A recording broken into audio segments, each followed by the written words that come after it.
Hi everyone. How are you today? Let's learn English conversation with me. 61. Fashion. Are you a big fan of fashion? Yes, I am. I believe every girl is crazy about fashion. What style do you choose to wear? Well, my favorite piece of clothes is a dress. Depending on the situation, I choose a formal or informal dress to wear. Do you enjoy shopping for clothes?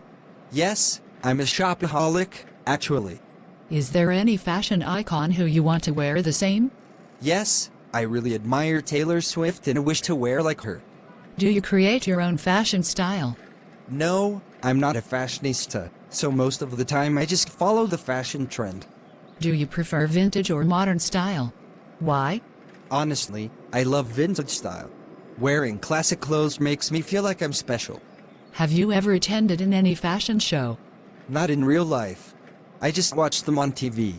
What do people think about your fashion style? I don't know exactly, and I don't care much about it. I just wear what makes me comfortable and confident. Are you going to change your fashion style in the future? Well, I can't tell. Maybe fashion is changeable, and I am, too. Is fashion important to people? Yes, in my opinion. Fashion can partly reveal who you are. Thank you for watching my videos. Please subscribe, like and share the channel, Sreyoun in order to get more video. Thank you.